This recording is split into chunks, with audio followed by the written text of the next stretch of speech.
I can focus on the words. Okay. The Rabbanon use a wording of the pasuk regarding get, regarding divorce. There's this extra word in the pasuk, and they use this word to teach you that when a person divorces his wife, which we hope never happens, when a person divorces his wife, in order for divorce to take effect, it has to be a total disconnect. If the person makes a condition in the get, in the divorce, and as a result of that condition, she is still bound to him, that's not called a divorce. Good morning, Jaime. Morning. And we said yesterday, if a man makes a condition and he says to his wife, I'm giving you the get on the condition that you will never drink wine, or the condition you don't go to your parents' house. So if he says it forever, that you're forever bound to this condition, it's not called a krisut. It's not called a cutting. The Torah emphasizes that it has to be a complete break. And the Gemara says, but if it will be a temporary break, let's say it'll be for 30 days, then the fact that there's an end to that relationship, total end, because after 30 days she's able to go to her father's house and she's able to drink wine.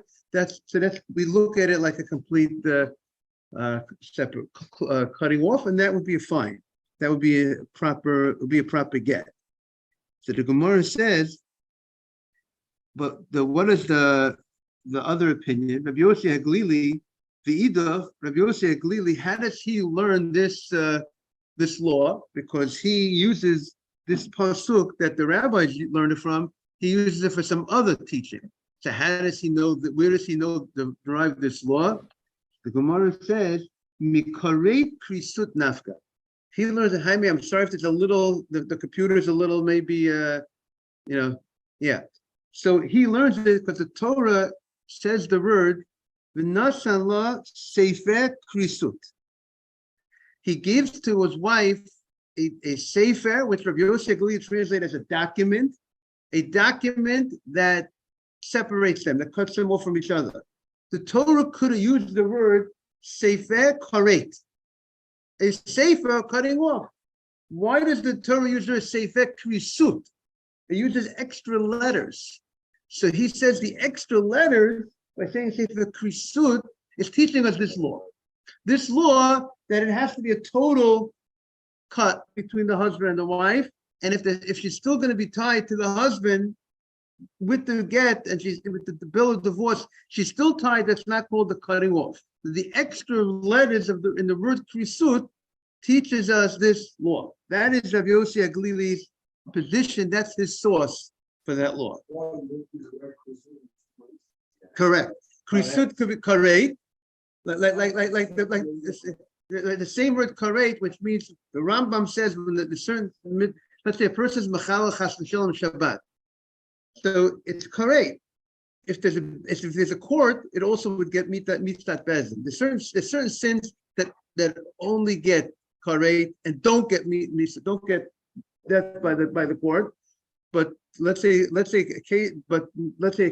case like Shabbat has both. It's karet and death by the court. But I would say if he gets death by the court, it could be that he got the punishment. He will not have to get the karet. He wouldn't have to be cut off from the next row. But karet means to be cut off from. That's how the Rambam is from the next row. The iduch, but the chachamim, how do they? What do they do with the extra letters of risut? So they don't feel that's. They feel that that's not really considered extra. They feel that it's a proper term. You could use the word karet, use the word krisut. They don't feel it's extra letters here that the Torah wrote extra letters. They don't. They feel either karet krisut lo darshi. They don't have any. They don't look at it as something extra.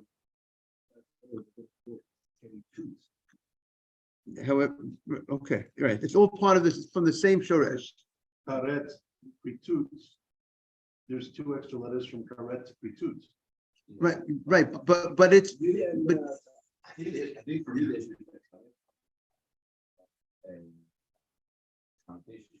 like for like 99% of the time, from Hashem, no. I think correct is reversible. A person can get karet, but then he gets lashes. Some say that lashes, malchut, will take off from karet. What'd you say? What's not reversible? No, krisut is reversible. And anything that's b'dei shemayim, think that krisut is reversible. A person can. What do you mean? If a person is obligated karet, a person did a certain sin. The bill of divorce. Divorce bill, yeah.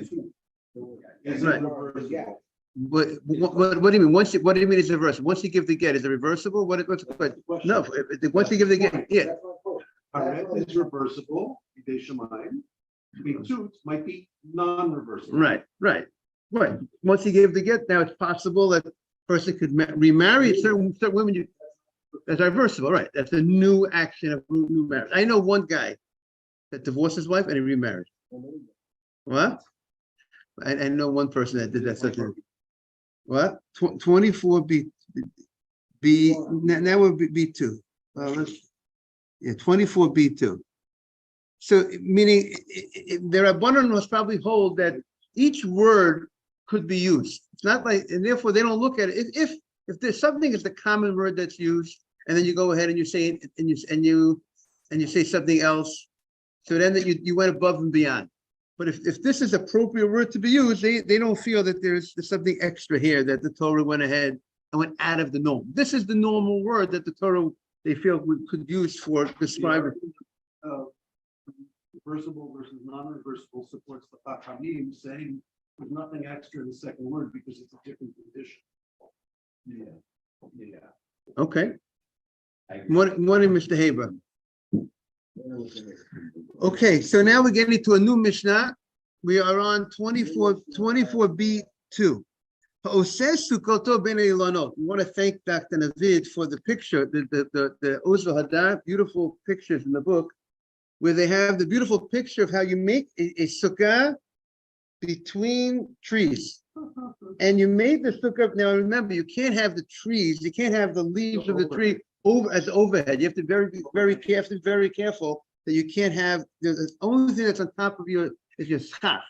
On top of the schach is the heavens. You can't have trees on top of serving, that will cause a problem for your sukkah. Yeah, and therefore everyone has to make sure that when you build the tree, someone just told me said yesterday, a certain non-Orthodox synagogue, they made a very nice sukkah underneath the trees. So they don't know the laws. And they made the sukkah right underneath the tree, right here in Manhattan. So if you but here we're not talking about the sukkah underneath the trees. Rather, the trees serve as the walls for the sukkah. So let's say you have trees like right over here in the picture, we have the trees serving as the walls. And in order for it to be obviously serve as walls, there has to be more it has to be more enclosed than closed, than open. Like if you have a wall, right? If you put up a wall and you have, let's say you put up pillars, right? And if there's spaces in between the walls, as long as if you have more standing, more partitions than open space, that would be considered a wall. So it's considered, there's technically no problem in the wall. The Gemara is not discussing the issue of the space that's in between the trees, because it's still more, let's say, it's more filled than open. So let's say there's no issue here on the wall. The question is, could you use the walls, Mr. Batesh, could you use the walls of a tree as your walls for the sukkah? That's what the Mishnah is coming to teach us. So the Mishnah says, and we'll see what the chidush is in the Gemara. If you make a sukkah between trees and using the trees as your walls, and Mr. Bateshri said, but they can't have the trees overhead. So the Mishnah says, Keshera. It's a kosher sukkah. So comes Amar Rav Acha bar Yaakov. Rav Acha bar Yaakov makes the following statement. He makes an independent statement. Listen to his statement. Kol mechitza she'en yechol la'amod beruach mitzuya eina mechitza. If you have a mechitza, if you have a partition, right, you created a wall, but the wall cannot withstand a normal, we are 24B2. And if you make a wall, a partition, right, Mr. Haber, and that partition cannot withstand a normal wind. And what happens? The normal wind moves the partition. Now, the way some people learn, it's very fascinating. You know, what type of, when you make a wall, we always, let's say there are people that make a canvas sukkah, right? I have one with tennis court netting, tennis court canvas. Yeah, but the question is, but do you make sure that the walls, which is very well tied down, very well. Still, it's not moving anywhere. Not right. Because this Gemara that we're going to talk about right now will, according to the way the Chafetz Chaim learns the Gemara, where the Mishnah Berurah learns the Gemara, any type, if a wall will be moving back, has movement in the wall, it's not, it has to be identified how much movement would be the problem. But if there's movement in the wall, if the wall shakes, let's say you have these cloth, what? So it's not, it needs to be researched exactly how, what will be the issue? How much would be the issue? But from our Gemara, if it is swaying in the wall, if they're swaying in that cloth and it's not tied down, so according to the way the Chafetz Chaim learns, it would be invalid. Others say it wouldn't invalidate it, but and it's based here on our Gemara, on this rabbi's statement. What's that? No, they mean a normal wind, right? They don't need a wind. And Ruach would say a breeze, a common wind. Mr. Haber, here's what we're saying. If you have a common wind and that's going to sway the wall is going to move. It's not going to stay in one place. That's not a wall. That's not a wall. That if a wall means a certain. Okay, so that's the question that we have to ask the poskim. How to supports of the 3 or 4 corners with more than 3 tefachim, then it's irrelevant because the 3 tefachim support is already your wall. It doesn't matter that the windy walls is non-essential to the 2.5 walls that you absolutely need. Yeah, but the question is, but if all your walls are made out of these type of things, how many walls do you have that are not moving? What if you had 4 walls made out of this? Each one more than 3 tefachim. But each pillar is more than 3 tefachim. Yeah, so but still, the question is, if you have, but you don't have, but each wall, the fact that a wall is 3 tefachim, you need, first of all, you need to have 2 solid walls. Right, you need to have, at least you have to have the 2 good walls. Right. And then the third wall, but again, it has to be a thinness. Also halachas, where do you put that? Where's that third? Where that third wall is contained. So if you have a mechitza, if you look at the Rashi, look at the Rashi on the Gemara. So Rashi says, "Sheharuach molicha umovia." The wind moves it and brings it. That's how Rashi, the way Rashi writes the. So Rashi's language is that it moves it back and forth, and the way the Chafetz Chaim says, even though the wind does not have the ability to knock down this wall, but the fact that it's moving it back and forth, and that's the chidush of Rav Acha bar Yaakov, that he's saying that this type of wall is not considered a wall. Now, they quote that the Chazon Ish holds that the movement in the wall will not invalidate the sukkah. He's talking about a specific situation that it really moves it much more. He says, let's say when it's he's talking about it's much more intense type of situation. Not when just moving back and forth would not be considered a problem.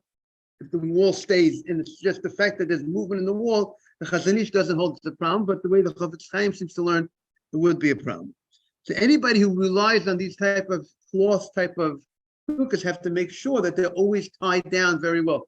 Sometimes you go to a pizza shop and they have the sukkah right outside the pizza shop, and you see that it's not tied down well, and you see that there's so much movement in the in the walls, in the flap, in the cloth, in the canvas, that's really not done the way it should be done. And according to the Chofetz Chaim, maybe it's not a sukkah.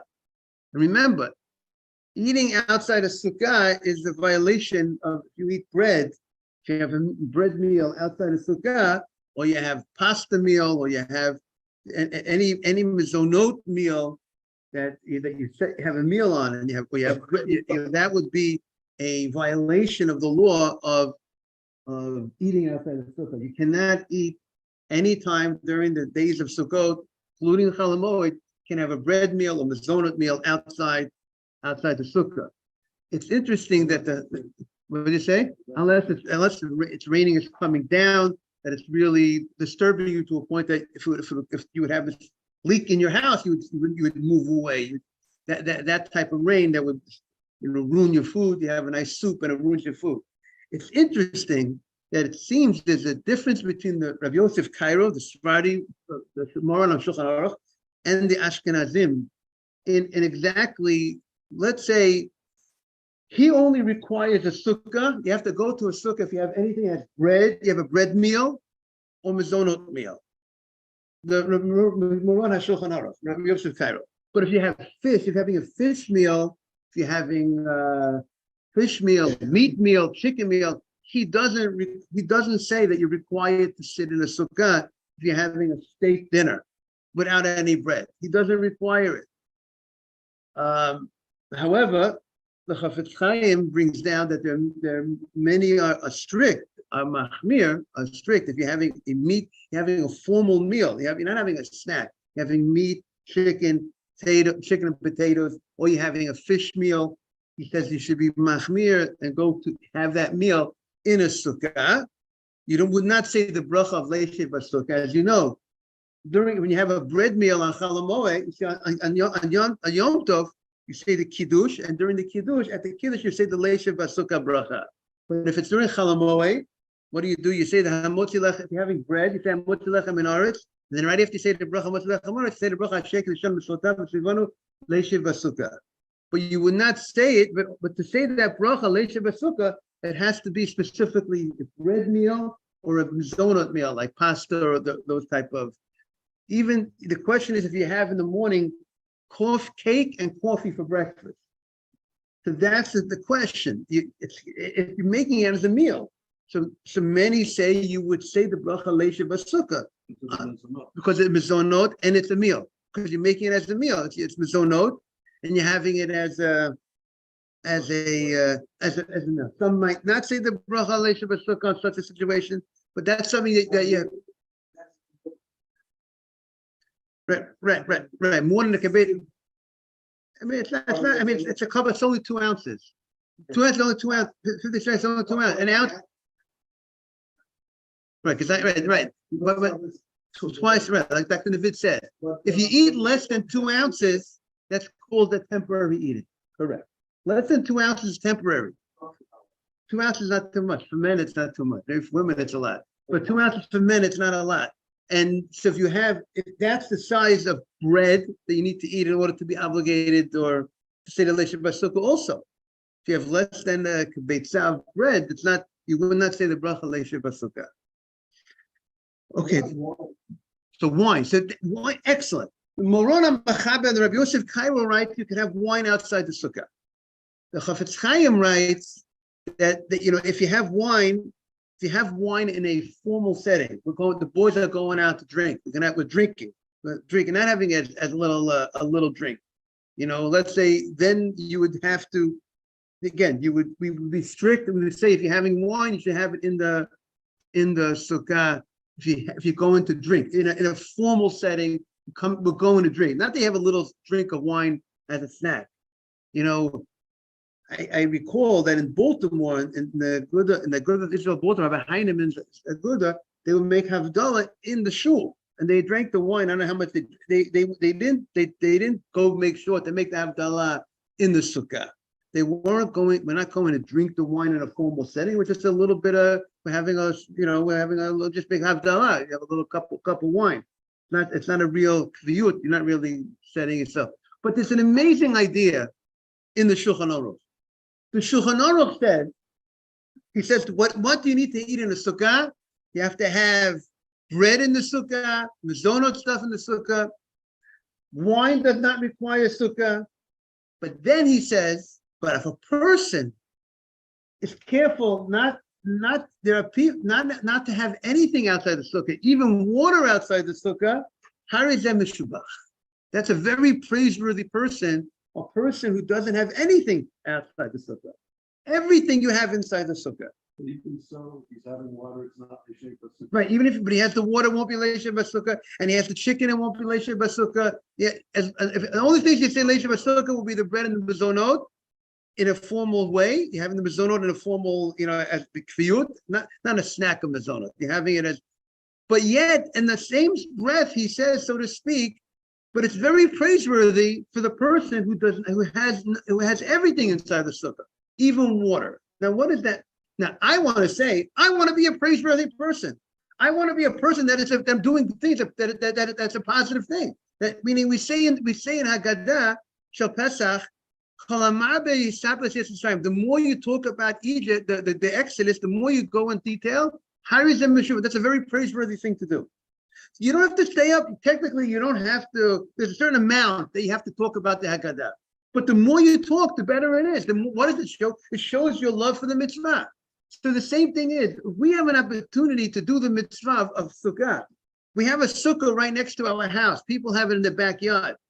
You could go right in the sukkah and you get a mitzvah by having your coffee in the sukkah, having your water bottle in the sukkah. You're not obligated to have your coffee, so you're not obligated to have the water bottle, but you're bringing yourself into a mitzvah. Doesn't that show the love of the mitzvah? So I think, what's our attitude? Do I need to have this in the sukkah? If you can be, is the question, do I have to have this in the sukkah? Or the question is, if I can't, I have an opportunity to do a mitzvah.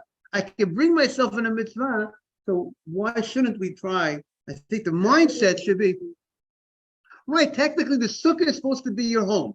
You're supposed to make the sukkah your home for that week.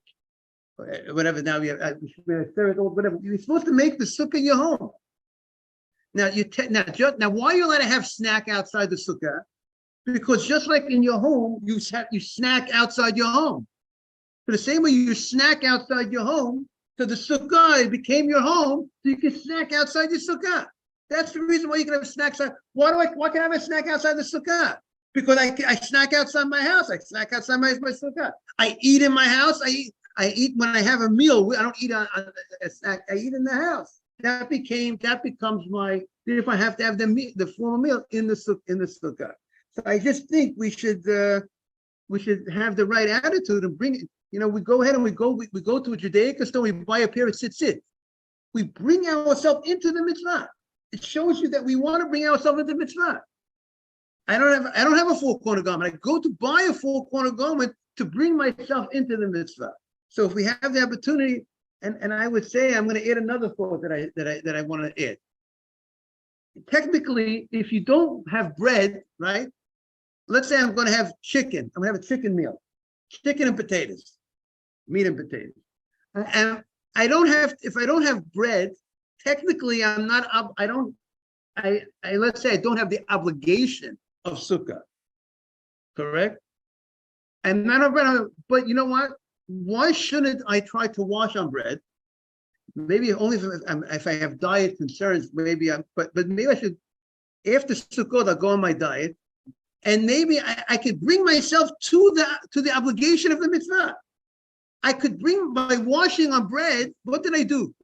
I just created an obligation of a mitzvah. Morning. I created an obligation of a mitzvah on me by washing. Because now that I'm having bread, I have an obligation to have this bread in a sukkah. So I brought myself into a mitzvah. So isn't that noteworthy? Isn't that beautiful? I did something. It's a greater mitzvah to have bread in a sukkah than to have chicken in a sukkah. Because the chicken was not an obligatory thing to have in the sukkah, but the bread was an obligatory thing to have in the sukkah. I'm just making a pitch for having a little bit more.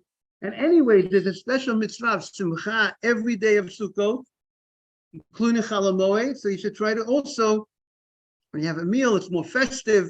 So and also people should have some wine every day. I recommend in the Chol Hamoed. Whatever things of enjoyment, there's a mitzvah of Simcha. Okay, back to our Gemara. So the Gemara said, Rav Acha bar Yaakov said, if we have a mechitza, we have a wall that is not able to withstand a wind, it's not called a wall. So the Gemara challenges him. Tanan, I have a Mishnah. What does he do with the Mishnah? Now the later rabbis who are post the Mishnah time, Amoraim, they cannot argue they wouldn't argue on the Mishnah. Just like today's rabbis will not argue on the Rishonim. Rabbis that lived, let's say 500 years ago, or a different period called Rishonim. Today the rabbis are called Achronim. They could be great rabbis, but generally the Achronim will not argue. It's a different era period. They don't argue on the early rabbis. So the Gemara challenges, and he says, morning, Mr. Patesh. The Gemara says, how could the rabbi say that's not a good wall if there's movement in the wall? If we learned in the Mishnah, if you made a sukkah between trees, not that the trees are above the sukkah, you're using the trees as walls of the sukkah, and kshera, it's kosher. Now, when you use it as the tree, it's the branches of the tree that are also most probably going to be used as part of the wall.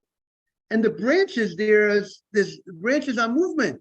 So if you say if there's movement in the wall, it's not a good wall. So how could you use the walls of a tree?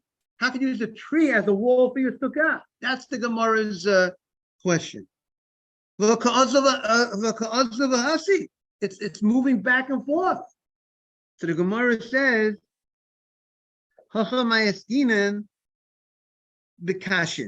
the Gemara says we're talking about it's very strong trees, old trees, thick trees that are not it's not moving around. So now here's where the Gemara asks the question. What do you mean? Yes, I went ahead a step. First, the Gemara asks the question: doesn't the tree move? The Gemara is thinking we're talking about trees that are not so strong trees, not such thick trees, right? The thicker the tree, it's harder to move. A person who's heavy is hard to move. A person who's a tree that's heavy, it's hard to move. The Gemara is first learning that the tree was not so thick, and therefore the Gemara says the tree even has movement. But the Gemara says, no, we're talking about an old tree, a thick tree. So the Gemara says, okay, but what about the branches? The branches move. Vika nofo. The Gemara says the what you did was you tied down the branches, that the branches shouldn't move. So therefore, in some sense, you made the wall stable. They have, let's say, here in the picture here, they have these hoots of a daphne, like you take these palm branches, and you see that how they tied it they reinforced the branches. So the Gemara says, if that's the case, what are you teaching me? What is the chidush? What is the chidush of the Mishnah? A Mishnah does not tell us something that's obvious. That's not what the rabbis are coming to teach us. If I can figure it out on my own, they don't need to tell me something that I can figure out on my own. They're going to tell me something that I would not, something novel. So that's the Gemara's question. If the tree is made in such a way that you tie down the branches, and it's an old tree, why should, and there's no branches of the tree above the sukkah. There's no problem, right? Well, I gotta make sure, right? There's no branches on top of the tree, on top of the sukkah. You gotta make sure. So what's the problem? What's the problem with what do you need to tell me that it's a good wall? Why should this wall of the tree be different than any other wall?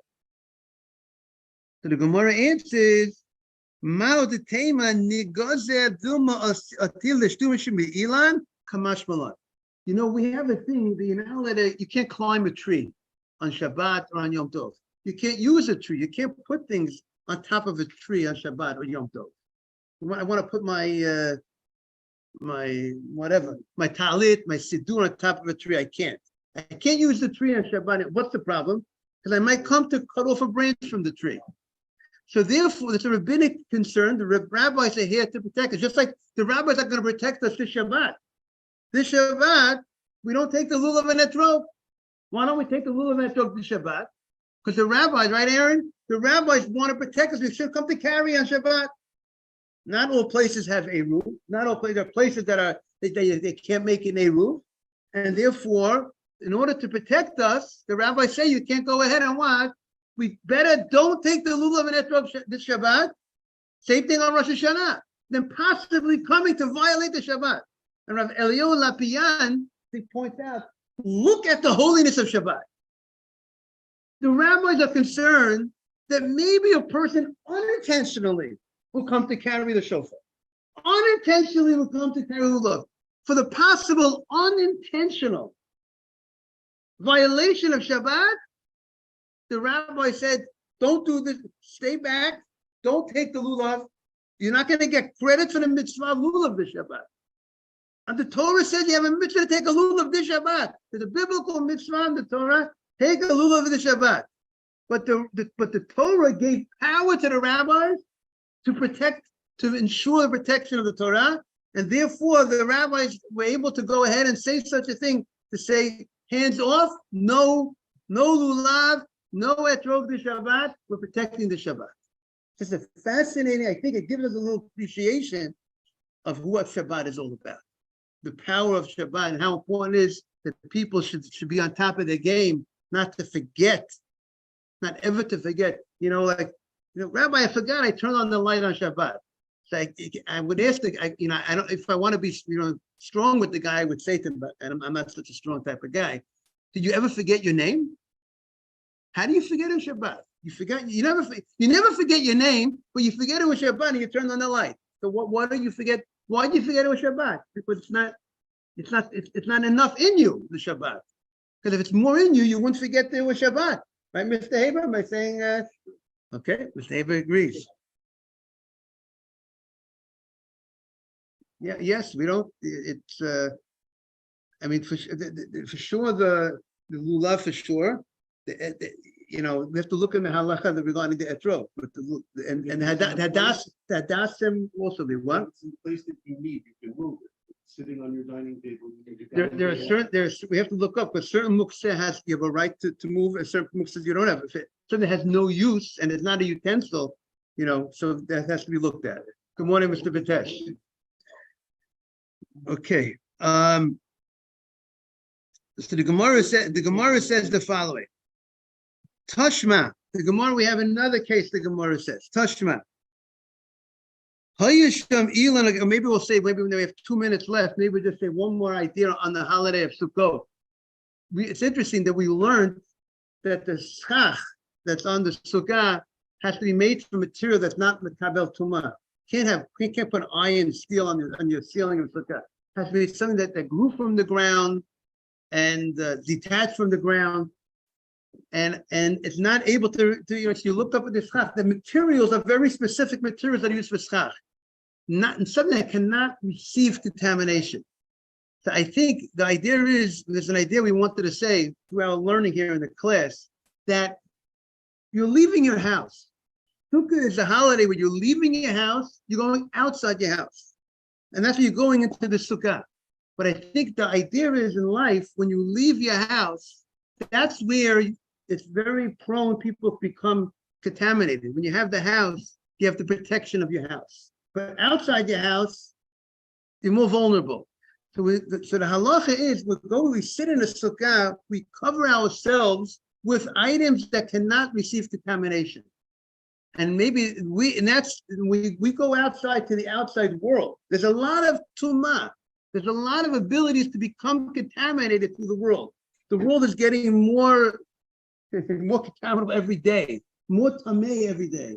And we have to make sure that we cover ourselves constantly with items that don't contaminate us.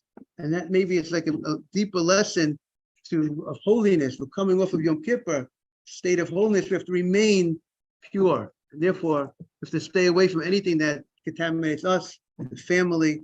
And I want to wish everyone, we'll be back tomorrow. We have a beautiful crowd here today. And thank you all for joining.